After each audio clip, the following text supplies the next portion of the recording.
Ladies and gentlemen, welcome back to Manic Mondays. Oh, it's manic, alright. We continue the journey through 2004. I'm your host, Renee, and joining me to discuss the greatest of American bashes, I had a great American bash after watching this dross, is Steve Neal. This is going to be an hour or so of essentially us painfully shitting from our mouths. This is, yes, the Great American Bash 2004, which is a SmackDown pay-per-view. We are still in the brand split pay-per-view era. By the way, we just did Bad Blood. This is set like 2 weeks after Bad Blood this takes place. And then the next pay-per-view, which I think might be Vengeance, is in another 2 weeks. We've got pay-per-views of every fortnight at this point. They are jamming them in down our throat. And it took place in Virginia, in Norfolk, Virginia. Not just Norfolk, but Norfolk Scope, Norfolk, Virginia. Just in case you forget where you are, because fuck you, Virginia. Oh, fucking, I'll tell you what, mate, I had some bad blood after my own brand split watching this fucking thing. It was bloody terrible. Just Great American Bash has a history of, well, rich one, going back to NWA and WCW, but WWE, it was almost like they deliberately thought, this is a WCW pay-per-view, let's bury it on our own product with our own wrestlers. That makes money. Ha, funny. Ha, ha, ha, money. I'm called Fuck you, Sam. Bischoff. Fuck you, Ted Turner. This will show you. Oh, just utterly tragic in so many ways. Our opening contest for the United States Championship. John Cena! Ah, nothing says military like John Cena. John Cena defends his United States Championship against Booker T, RVD, and the French Tickler, Dupree. Wait a minute. I just realised something. Dupree, Booker T, and RVD. Like, that's got to be some cruel joke. It cannot just be coincidence that they all rhyme. Rhymes. Talk about hard rhymes on commentary. Making rhymes. That's funny. Ha, ha, get Renee to shove a baguette up my ass. That's so good. Sorry. Don't forget the butter. Yeah, so United States Championship, Fatal 4-Way. Even RVD at this point looks absolutely blitzed, bruv. Reasonable opener. Reasonable. However, I should bring attention to John Cena's horrific promo at the beginning. I've been teasing you quite a bit about my love for John Cena and the Doctor of Thugonomics, but finally, even I have met my fucking limit with this nonsense. He must have made 65 penis jokes and also in the insinuation that, oh, he's French, so he's gay, because foreign people are gay. Oh, yeah. It's like, really? Fuck off, mate.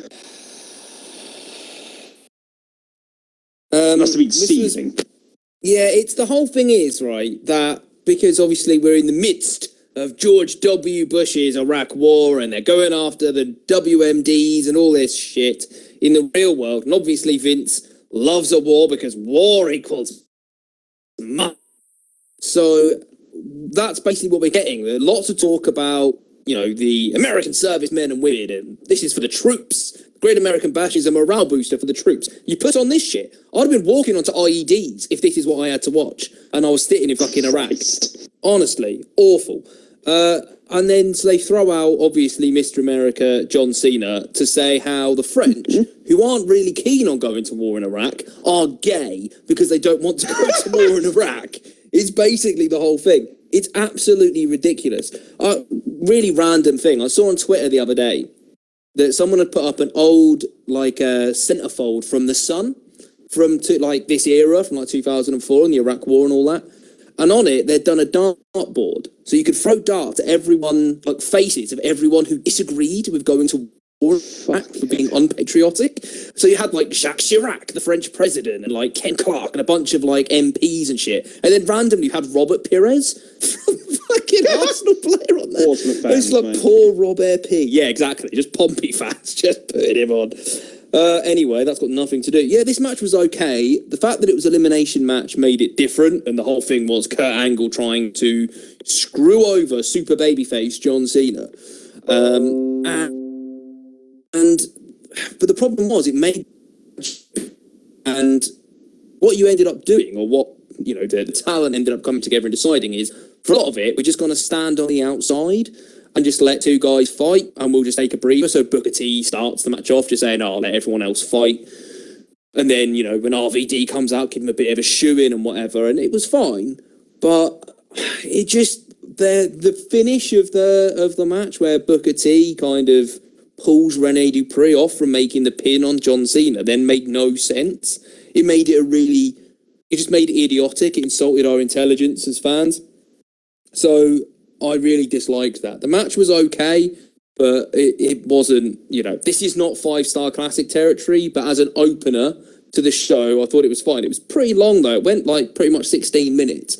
So, but yeah, it was okay between some, to be honest, with the talent in the ring, you would expect a bit more, if we're being honest, but as you say, RVD at this point looks like he couldn't give a fuck. Hang on, weren't Booker T and RVD tag champs like a month ago as well? So random this year, it's mental.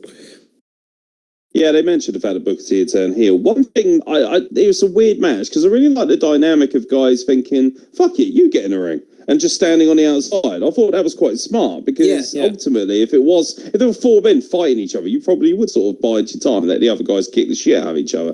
But then they kind of, like you say, that dumb moment where he drags Renee Dupree off, oh no, I'm going to pin Cena because ego. That makes no sense whatsoever. You pin him, and then the whole thing was just dumb. And, you know, by the end of it, also, you know, big fuck you to the audience. Oh, you like RVD, do you? Ha! Money. Just eliminate him first. Like, he always gets eliminated first, even though he was the most over. It was just comical as fuck. Yeah, like you say, Booker T now heel. I did like the fact that Booker T literally walked right up to John Cena in his entrance, if to say, you rap that shit about me again, I'll knock your white ass out. You could see he was just like, you know, fucking coming out here pretending to be like, I will kick your fucking head.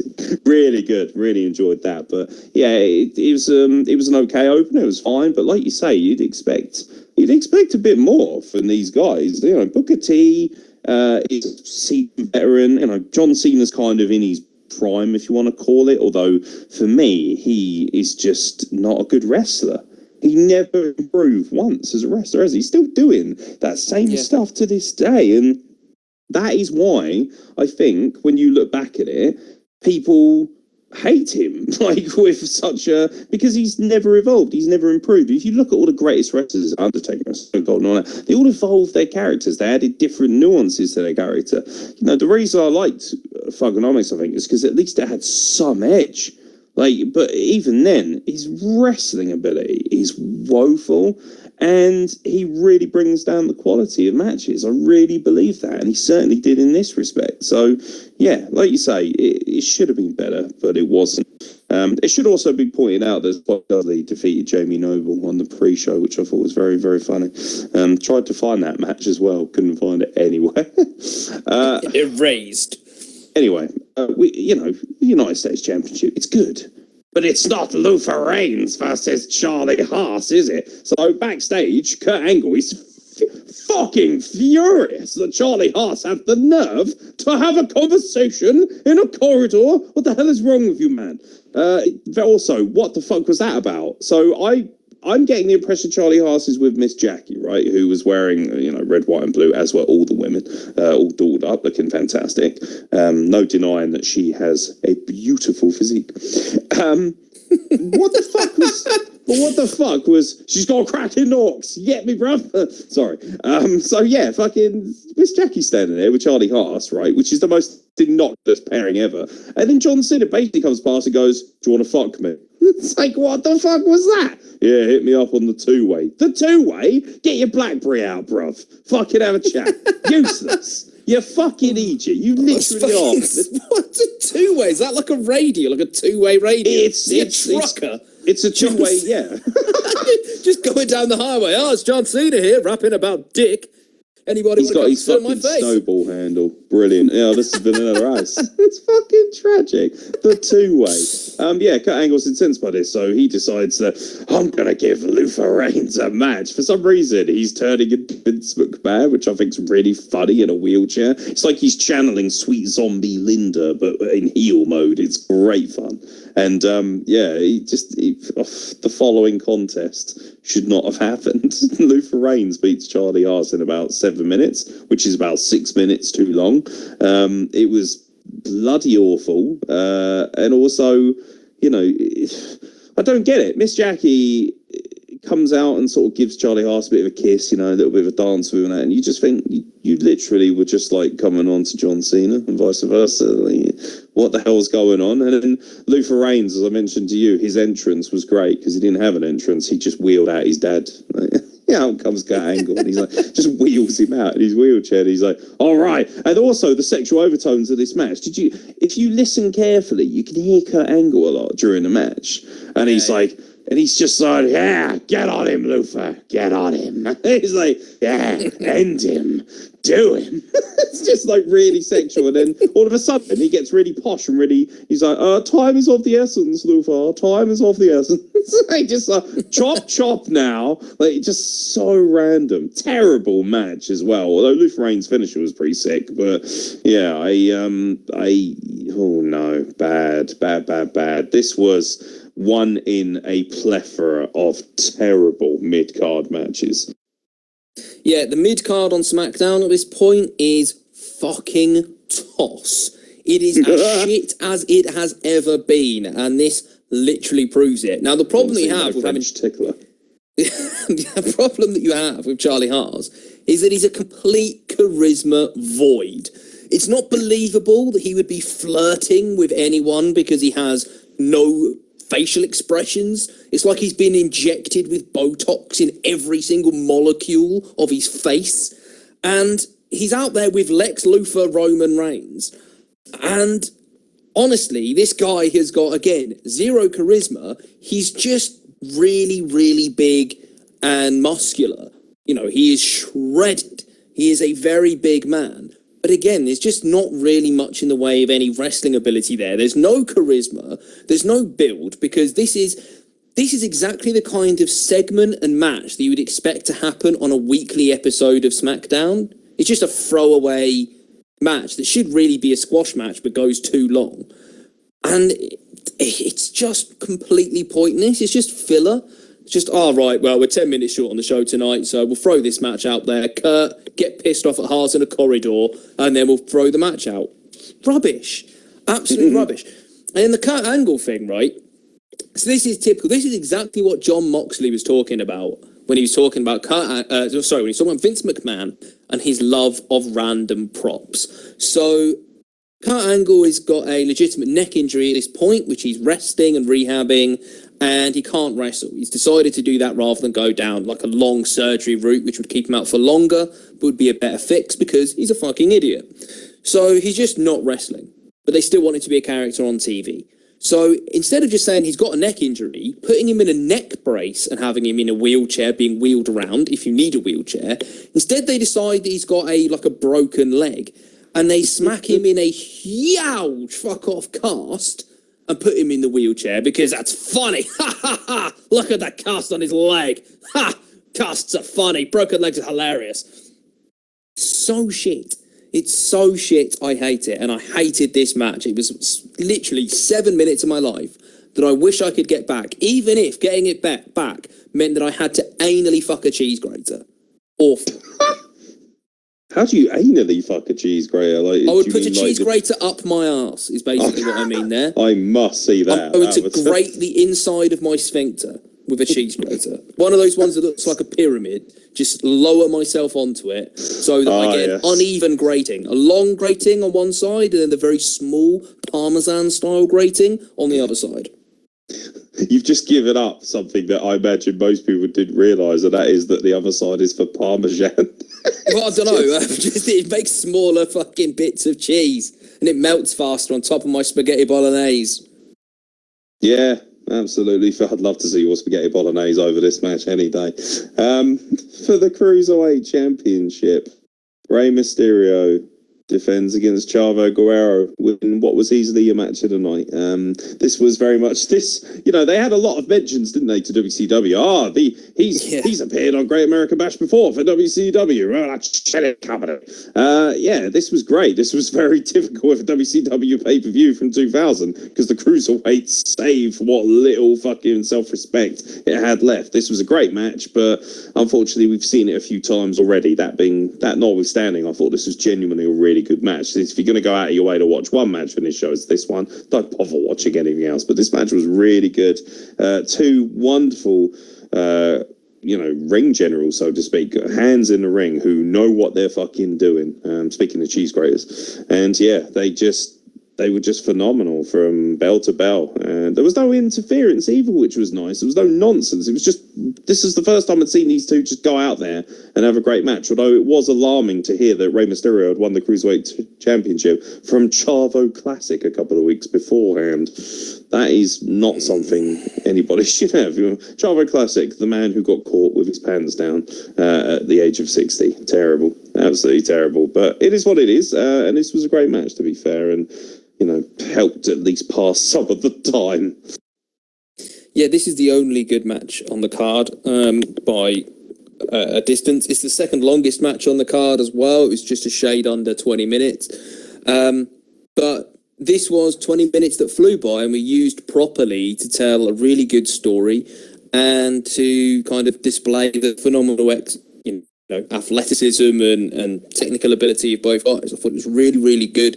Great psychology. These two have got great chemistry. Obviously, they know each other inside out. As you say, we've seen them quite a few times before. But every time they always manage to deliver and keep us engaged, which is a massive credit to both guys. I thought it was brilliant. Really good match. And it was kind of the saving grace. It's not the fact that this is the best match on the card. It is the fact this is the only good match on the card. This is the only good match on the card because everything else on this card is the drizzling shits. But yeah, Cruiserweight title, as always, delivers. I can't wait to talk about this. I just I know you're going to be triggered because I know that you hate him. Billy Gunn versus Kenzo Suzuki. Go. This match is the drizzling shits in every single way. It doesn't tell a story at all. And like Suzuki goes over, which is obviously the right decision because they're sort of intimating they're going to build Kenzo Suzuki and he's this lethal martial arts guy. But ultimately, like nothing that he really goes to hits properly. Like whether it's because Billy Gunn can't sell, whether it's because Billy Gunn can't bump properly, or whether it's because Billy Gunn is a fucking waste of space. Like the whole thing about he's in great shape. He's just looking a bit roidy. That's it. He's just looking roidy. He's fucking shit. Kenzo Suzuki with Hiroko, by the way. Let's not forget Hiroko was out there at ringside and standing about with a fucking fan and doing nothing else in the most, racially charged geisha style gimmick the world has ever seen. It was just shocking. There was literally not one redeemable thing about this match. Like even the chops which Suzuki laid in, which was supposed to be, hugely devastating and lethal. Like, I don't know whether it's just we're spoiled by having like Minoru Suzuki and fucking Volta now, but they just weren't particularly impressive. It was just like, oh yeah, okay. He's hitting with a chop. Like Jericho and Benoit do better chops than that for this company. It was just shit. And again, it was like 8 minutes. And that's like 7.5 minutes too long. Again, this was one that needed to be a squash match on TV. It should never have been on pay-per-view. And the whole build to this match is they had a nothing match on TV and Hiroko interfered by blowing some white powder into Billy Gunn's face, who's probably been swimming in fucking white powder before the show kicked off anyway. Fucking shit.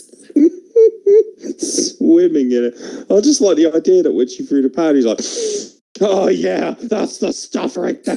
Just like losing just rubbing it into his gums. Shit. Yeah, just fucking like, that's how he gets pinned because he's too busy gnawing on the canvas trying to get a sweet fix from the devil's dandruff. Chewing his the tongue. Peruvian marching powder. Fucking brilliant. Yeah, this was fucking tragic. Also, Taz being incredibly obnoxious and racist, and like, there's this bit where he's like, "Oh yeah, that Hiroko. It's what was her name? It was Hiroko, wasn't it? Or was it? It was Hiroko? Hiroko. Yeah, and he said Haruki, and he was and Michael Cole went Hiroko. Went, I don't know. I don't speak Japanese. I was like, yeah, but that doesn't mean what? That makes no sense. You can still make. You know what his name is? You fucking stupid. I can't say Ferrari. I don't speak Italian. That's basically it. It was fucking shambolic, and he was like, "What are you even on this card?"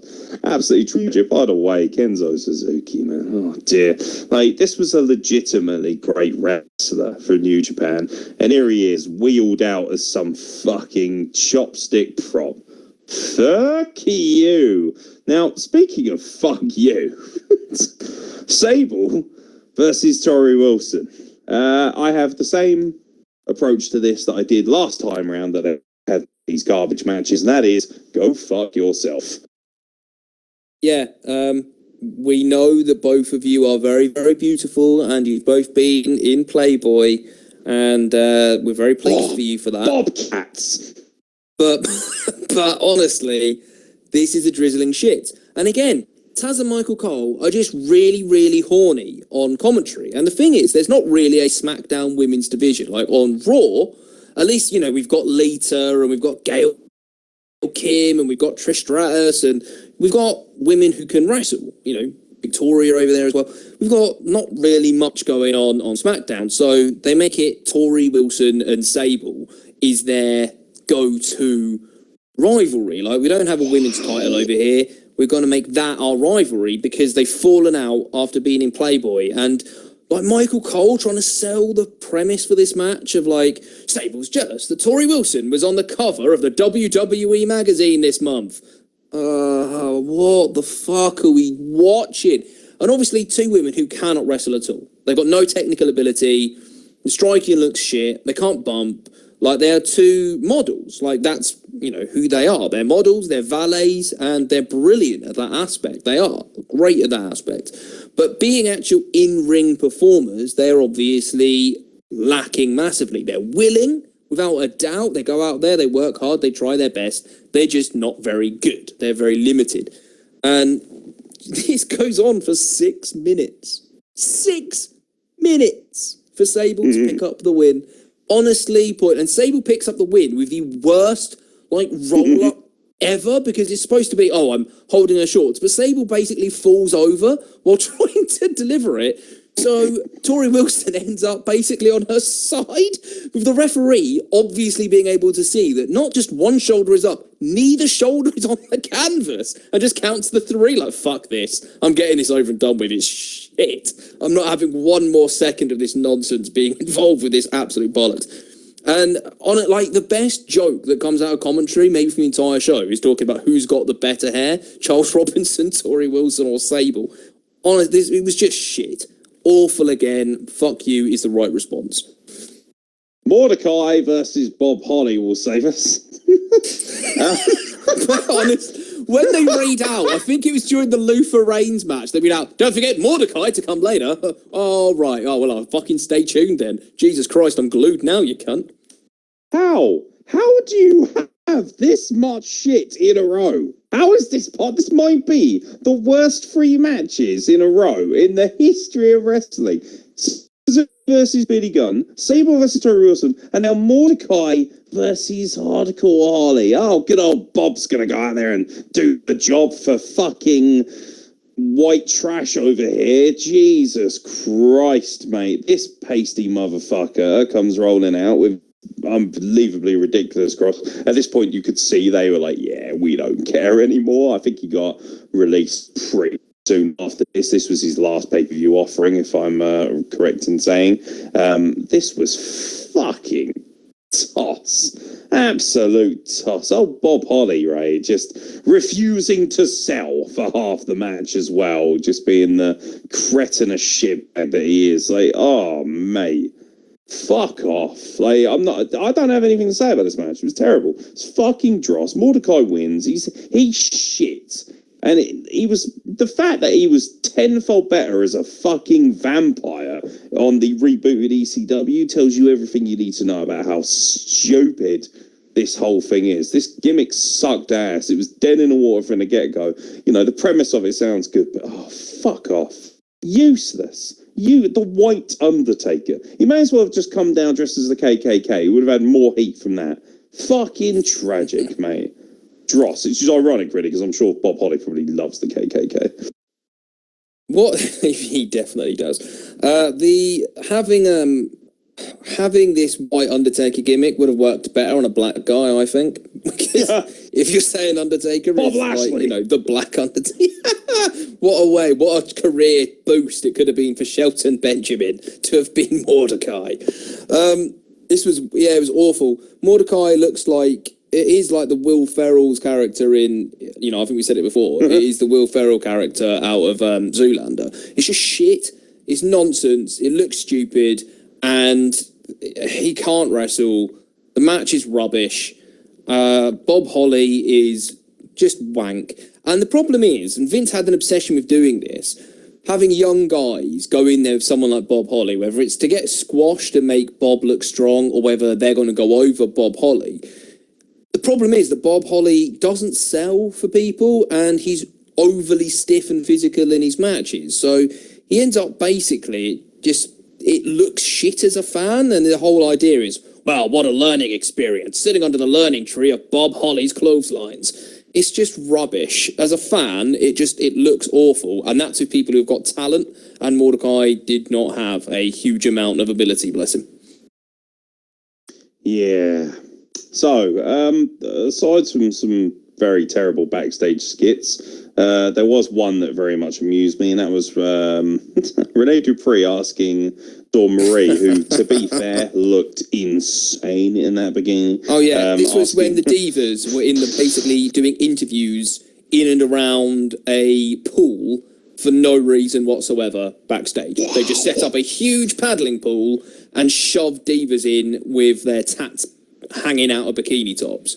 All right, okay, yeah, no, so this was the one with Charlie Haas and FBI and all that shit. Yeah, so such a weird sentence. Exactly. So there's one with Spike Dudley, Billy Kidman, and Funaki sharing a swimming pool. That is a pool I do not want to be in. Torrie Wilson's in there. And then she stands up and says, I got a match to get ready for. And Funaki goes, God bless America. Because, you know, racism. Indeed. Indeed. Indeed, lads. Indeed. I mean, she did look insane. And then there's one with Dawn Marie, who also looks insane. And yeah, she's interviewing Renee Dupree, who asks if she would like to see his French Tickler, to which he does his little jig, which I find very amusing. And then the FBI come along, Johnny Stamboli and Nunzio, and he just goes, I got 15 inches for you. Wham! And shows off his boot in what might be Nunzio's great turn as a wrestler. And then he just basically is like, Dawn Marie, implying also that Dawn Marie's stupid because, you know, woman. And Vince McMahon's like, ha! You've got a different chromosome. You're stupid. You know, just very, very strange. And yeah, basically implying it as a massive penis, and Dawn goes, and just sort of she's stupid and a size queen who's cock hungry. Obviously, yeah. That is that's basically the storyline there. I can assure you, Dawn, that Renee Dupree would not have satisfied your lust, although he would have walloped out his baguette.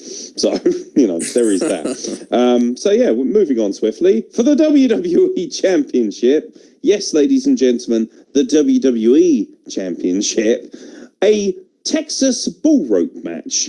It's Donald Trump versus Eddie Guerrero. I've realised something. Donald Trump, he's basically JBL with more money. Yeah. That's terrifying. They're the same person. I mean, admittedly, I thought his promo on TV earlier that night wasn't too bad because he's all in on the whole racist gimmick. There's that wonderful promo. Did you see where in the pre-match vignette where they showed him on the night border patrol chasing Mexicans out of the United States? Like, oh my God, this is Trump. It's him. Yeah. wow. I remember this match very well.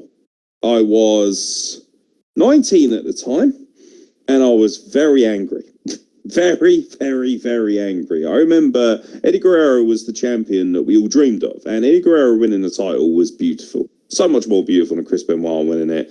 And it's funny, isn't it? Revisionist history would have you think, oh, what a beautiful, beautiful year 2004 was. Eddie Guerrero and Chris Benoit were the champions. But as we're seeing with Chris Benoit, he isn't a fantastic title run by any means, and he's got as much charisma as my vacuum. And of course, over here, Eddie Guerrero, though having some stellar matches, he's just being booked in awful circumstances. And this was the culmination of it. This is the moment where JBL becomes WWE champion on a technicality. And he would go on to hold the belt for, I think, over a year. And, you know, the match is, for me, inconsequential. Eddie Guerrero tries his best. But, you know, what have we got here? Probably the best worker of a generation, one of the best technical wrestlers of all time, wildly charismatic, good flyer as well. Oh, I put a rope on him and attach it to Donald. Ha! Fucking money! So he can't wrestle properly. Genius. Absolutely genius, you fucking pillocks. And to top it off, JBL beat him for the WWE title. And nobody is ever going to be able to say to me that JBL deserved to be champion. Go fuck yourself. JBL winning that belt was a fucking atrocity. It was disgraceful at the time. Like, I get it, you know. Do you know what? People who flipped out about Jinder Mahal winning the belt, you can bloody well apologise to me, because this was tenfold worse by some margin. This was awful. He was not a good wrestler. All he could do was brawl. Now, he's a reasonably good promo. I thought he was quite a good promo as a heel. I even enjoyed JBL's cabinet to a certain extent, although they were just a bunch of toss fucking undercarders. But he should never have been champion. And here he is, beating the great Eddie Guerrero. You know, it stunk, and no amount of fucking stunts could really save the match. And the premise of this match is that you have to tap each corner in a row. And, you know, it ends because they each tap the corners as they're going round. Eddie tries to kind of jump over JBL to get the fourth one, and he does. He backs JBL into it, and of course, any body part that touches it counts. And JBL's back touches right before Eddie Guerrero, who did a masterful job, might I add, of making sure that he touched before him. But yeah, I was furious, and I'm still furious now. And it reminded me of how upset I was as a young man to see Eddie Guerrero lose the title, and I'm still upset to this day. I think this is one of the bad decisions, one of the worst decisions they made in the sort of early 2000s. They made a lot of them, but this was up there for me as one of the real misfires of WWE title reigns. I had no problem in Eddie Guerrero losing the belt, and I've got no problem in it. Well, let me rephrase that. I have no problem in a babyface such as Eddie Guerrero losing a belt to a heel for a shitty technicality type reason. I actually think that's quite good creative to get everyone angry. I just didn't think JBL was the right person to be opposite it. People say that Jinder came out of nowhere into the title picture, and we said this before the last pay-per-view when he had the title match. He was literally still part of the APA like 2 months ago, and suddenly he's the world heavyweight champion literally out of nowhere. Yeah, no bill. Just none. It was just he completely changed his gimmick. He went from being from Texas to being from New York because he's a Wall Street money guy who's starting to do stuff with like Fox Business or whatever, like stock market TV stuff that he's doing. And so therefore they're giving him a massive push because they think he's going to bring mainstream attention because he's on a more, a non-wrestling platform, and he'll get eyeballs onto the product. And having him there as champion is, kind of legitimizes the company and legitimizes him in a certain way in what he's doing kind of in this non-WWE capacity.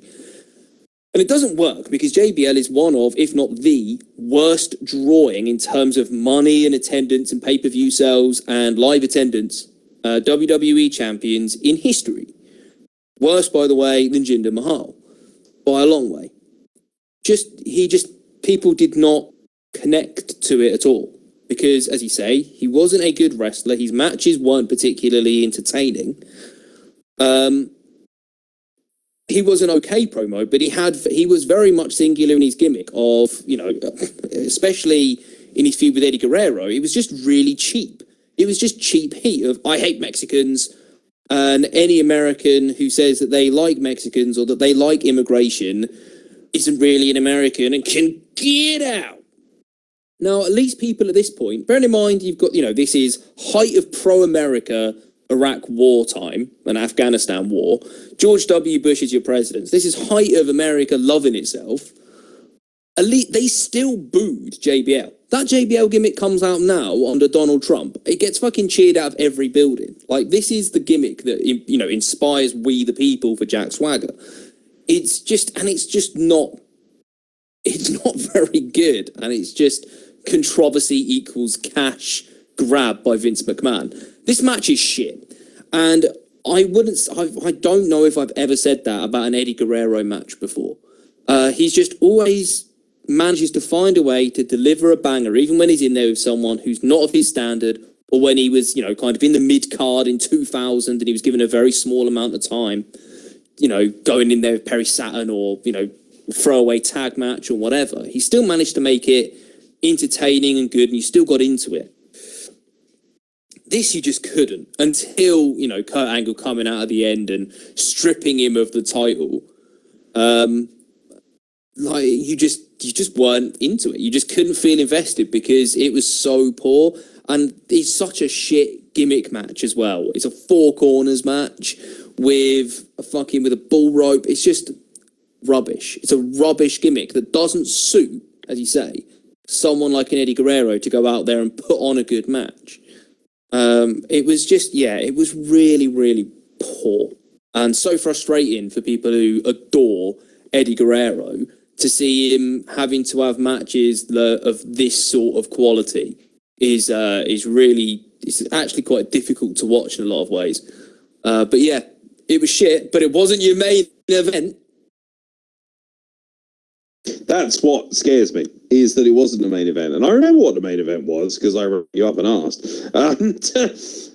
Undertaker versus the Dudley Boyz in a handicap match. Now, you're probably thinking, what the fuck is that doing in a main event? I'll tell you why, people. It's because the life and soul of Paul Bearer is on the line. Because this is a concrete crypt handicap match. Who books this shit? So basically, Paul Bearer is in what looks like a plexiglass container, and if Undertaker doesn't do the right thing, Paul Heyman and the Dudleys are going to pull the lever and they're going to case him in cement. Yes, ladies and gentlemen, they're going to murder him because wrestling. That's why. So Paul Bearer is, he's stuck in this container. And long story short, Undertaker has to beat the Dudley Boyz and save him from Paul Heyman. What in God's name, right? First of all, man, it's one of Undertaker's worst matches. How do you have a pay-per-view where Eddie Guerrero and Undertaker equally have their worst matches ever? The Dudley Boyz showed exactly why they didn't belong in the main event. I got why that they were used, because Paul Heyman's boys in the ECW, that kind of worked to a certain extent, but this should not have been the main event. And the only reason it is because we see a live murder on TV. We do. So, I don't understand what happened here. There was no explanation after, as far as I remember. I remember watching this live and thinking, what the fuck? Why have you done that? So, the end of the match, Undertaker obviously wins. He's not dropping out to the fucking Dudleys, who, by the way, are tag team champions. So, tag team division, go fuck yourself. He jobs them out, and then a lightning bolt stops Paul Heyman pulling the lever on this insanely large cement truck, by the way. How much cement do you need to bury one fat guy? Like, come on. Ridiculous amount of cement. Stupid. So, and then, Paul Bearer's in this kind of container, And also, by the way, there was a little promo beforehand, wasn't there, early in the night where Paul Heyman was backstage kind of doing the whole, he had him tied up and he sort of, had him gagged and bound, and he was like looking into a mirror at times. It was quite eerie, actually. It looked like a son punishing his father. And they look so similar, those two. But yeah, Paul Bearer's in this box and Undertaker's like, yeah, I have no choice. Rest in peace. And pulls the lever and kills him, essentially. He goes, Undertaker, no! But it was really creepy as well, because it was like, so there's like this point right before it where he's like, only you can save me, Undertaker! Save me! It's like, you are not a damsel in distress, mate. You are more like a dangling donut in distress, the state of it. And you're in this box. And I'm not talking about a match, because the match is pointless. All I care about is the fact that Undertaker murders his manager on live pay-per-view. He pulls the lever and drowns him in cement. He's like, he's like drowns in cement. Watery cement, might I add. This is not the cement that Austin used to destroy Vince McMahon's prize sports car. What the fuck? And I know, non-kayfabe, the reason is because he went to get the gastric bypass surgery, I think. So, because he was losing weight to have it done, and this was why they needed to write him out so he could have the surgery. But I don't get it. You killed him on live TV. Why did you kill him? What for? Like, what purpose does that serve? Is he shackling you? Is he holding you down? Did you finally get a reminder from many moons ago that he came back with Kane because you burnt down his, did you finally remember, oh shit, you fucked my mum, didn't you? You fucking asshole.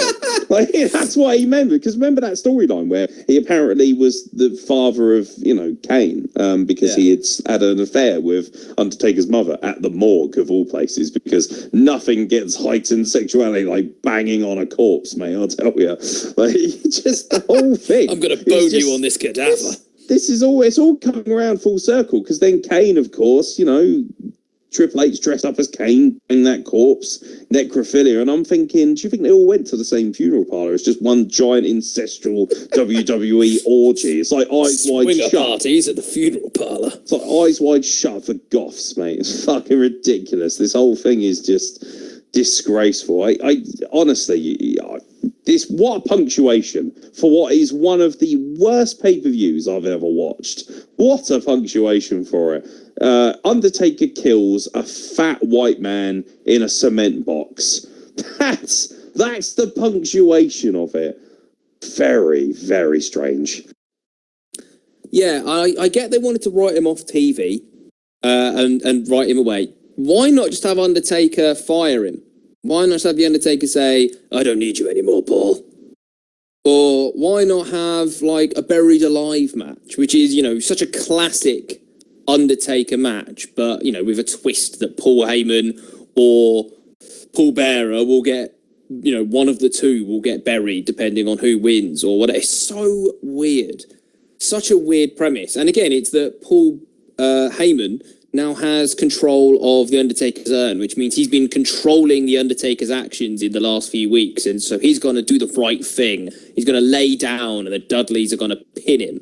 And he decides, nah, fuck that. I'm going to kick the shit out of them. And every time he starts beating him up a bit, then Heyman adds a little bit more concrete to the glass box until it's kind of up to his chest when Undertaker does the lightning bolt. Right, first of all, if you could have done the lightning bolt at any point, why not do it at the beginning? Do the lightning bolt at the beginning so that Paul Heyman doesn't put any concrete in. Don't wait till he's buried up to his fucking neck before you're like, oh, right, yeah. Sorry, mate. I'll save you a little bit, only to obviously then murder him anyway. It was such a weird concept. And Undertaker's always involved in these shit gimmick matches. Fucking Inferno matches, casket matches, buried alive matches, fucking Hell in a Cell, Punjabi prison. If they've got something to do that's just really weird and they're going to do it for the first time, they throw the Undertaker in it. And chances are you might never see it again. And we've not seen anyone else buried in concrete. Can't imagine why. Such a weird way of killing him off. And writing him off TV, of having to kill him in the first place is weird. And like you see now, right? Remember, like Impact and like Lucha Underground and stuff have all done like murder angles, haven't they? Like Ali got murdered by Su Yung on Impact this year and all that kind of stuff. They've all done it. And what you get underneath the video or whatever on Twitter is a bunch of WWE fans go, this is the stupidest thing I've ever seen. This is so unrealistic. This is supposed to be wrestling. And this is just, what has this got to do with wrestling? It's just fucking silly. It's just silly. Right. Go back to 2004. Tune in to the last, 5 minutes, because there's not much else watching at the Great American Bash, and this isn't really worth watching either. And this is where they got the fucking idea from, probably. Murdering Paul Heyman on pay-per-view in a concrete crypt. Oh, it's just the drizzling shits. And as you say, the match is terrible, because it's just sort of punch kick, take a, hit Snake Eyes or whatever, go old school. Paul Heyman keeps interrupting the match on the mic, saying, you're not doing as you're told, bad dog. I'm going to put a bit more concrete in. Bit of brawling on the outside. Bubba Ray stops Paul Heyman at one point, saying, don't bury him. We'll beat him. We'll beat him and then everything will be fine. We can do this. You've got to have faith in us, Paul. Obviously they lose. It's just, it's so convoluted and so poor that from a wrestling perspective it's terrible. But still, they wanted to have the closing shot of their pay-per-view, Paul Heyman drowning in concrete, rather than the crowning of a new WWE champion. Speaks volumes of WWE. And the last two pay-per-views, this and Bad Blood, the title hasn't been the main event. They've had weird, stupid, shit rivalry as the main event to close the show. And we could understand it. Shawn Michaels versus Triple H in Hell in a Cell. Fair enough. Undertaker versus the Dudley Boys because Paul Heyman's got a pot. Fuck off. Silly. I do have some insider information for what it's worth of this incredible moment from Wrestle crap. So Paul Bearer was actually not really at the event, if you can believe that. The WWE had recorded footage of Paul Bearer in the crypt before the event. During the event, there was a stunt double in the crypt the whole time. So only the TV audience could see Paul Bearer and the crypt he was in, since he wasn't there. They couldn't actually show anyone on screen with Bearer, obviously, because he wasn't there. This shot ended the pay-per-view and caused numerous complaints towards WWE, as in essence, they'd shown a kayfabe murder. The live audience, however, saw an extended ending in which Bearer surfaced for air and was carried from the arena on a stretcher. On the following week's SmackDown, Bearer was acknowledged to be alive, although gravely injured for kayfabe purposes. The rehearsal taping earlier in the day of the Great American Bash, with the Undertaker ad-libbing, and only half of the stunt complete in an empty arena, that was leaked onto the internet by dirt sheets and actually was broadcast live by accident on many of the TV markets. So, yeah, this whole thing, what a cluster. Meltzer killing wrestling. So yeah, that is your tasty little nugget, and that is what wraps up the Great American Bash of 2004. What's your overall feelings on this shitfest? This is one of the worst pay-per-views that I've ever seen. I think this is only saved from being WCW Sin. Oh, you get 2001 over it. So bad. Good. It's only slightly better than that, purely because of Rey Mysterio and Chavo Guerrero. But they had Shane Douglas versus Hugh Morris for the WCW United States Championship. Okay. No sell. Just got Bob This match was...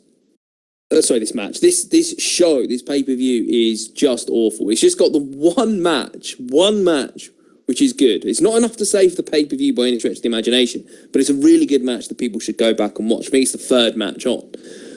Every other match on this card is really, really poor. Even though you get a big moment because you get a WWE title change, and you get this kind of, as you say, historic wrestle crap moment with Paul Bearer. It is the drizzling shit. If that crypt had been full of actual drizzling shit, it would have actually made an improvement to the pay-per-view overall and would have been the perfect summary of the 2 hours that wheeled 2.5 hours of this fucking event. There were only 6,500 people at this show. And there is a reason why not many people are coming out to watch WWE in 2004, and it's declining massively. And it's because they are putting out some shit. And the problem is that champions like Eddie Guerrero and Chris Benoit probably got quite unfairly blamed for the declining sort of ratings and attendances and money draws, when actually it's what the fuck is going on the rest of the shows are just shit. Absolute shit. Yeah, tragic. Absolutely tragic. I don't have anything else to add. It was just woeful from start to finish, bar one excellent cruiserweight title match. It was really poor. Really, really fucking poor. And ultimately, if you're thinking, I've got to watch this because I've got to see the Wrestle crap moment and the title change, it's really not worth it. It's really not. It's not. Find the footage of The Undertaker and Paul Bearer at the end. Just watch that in an isolated moment and have a good giggle over that. But everything else, yeah, inconsequential and terrible in every sense. You know, no amount of staring at Torrie Wilson and Dawn Marie's tits is going to save me from the 2 hours 40 odd I wasted watching this utter dross. I'll never get our time back. What a waste. That's it for Manic Mondays for this week, ladies and gentlemen. Next week we shall return with vengeance. Quite literally, after watching that fucking hot garbage. I cannot wait to tuck into more 2004. Could we please get to SummerSlam quickly? Because I know that's a good card. I'm desperate to get to SummerSlam. Like, crawling towards SummerSlam with absolute neediness. It's been a rough one. Steve Neal, thank you very much for joining me for Manic Mondays, more like Manic Depression Mondays at this rate. Jesus fucking Christ. Yes, but no worries, Matt. Well, no, you know what? Fuck you. Not no worries. Fuck you. But we're sitting down and watching this. Who the fuck chose 2004? Hey, you were in full agreement. I was in full agreement. Don't throw me under the bus. Eddie Guerrero was champion, and that's fucking great. And Eddie Guerrero's not champion anymore, and there's no point. Let's just stop it here. Let's cancel everything. But you get redacted losing the title to Randy Orton. I've still got Mordecai. More Mordecai. I need more Luthor Reigns. Roman Reigns' dad. Wait until I drop the bombshell that we're then going to go on back and watch all the velocities from this year. Oh, dear. Oh, I bet the wrestling quality is superior to what we're actually seeing on pay-per-view. Let's be honest, you fucking cunt nuggets at home only listen to this because you want to hear Steve get angry about old wrestling. So we're going to continue to feed him with the shit he needs to produce the content. Because ultimately, you're a whore and you deserve to dance. Now dance for us. You're welcome, mate. It's an absolute pleasure to have you on. Thank you very much for listening, ladies and gentlemen. We're back, like I said, next week to cover Vengeance from 2004. Until then, look after yourselves. Try not to be as depressed as we are. And if you need medication, give us a shout. In the meantime, look after yourselves, and we'll catch you very soon for more nonsense from the Wrestle Plug.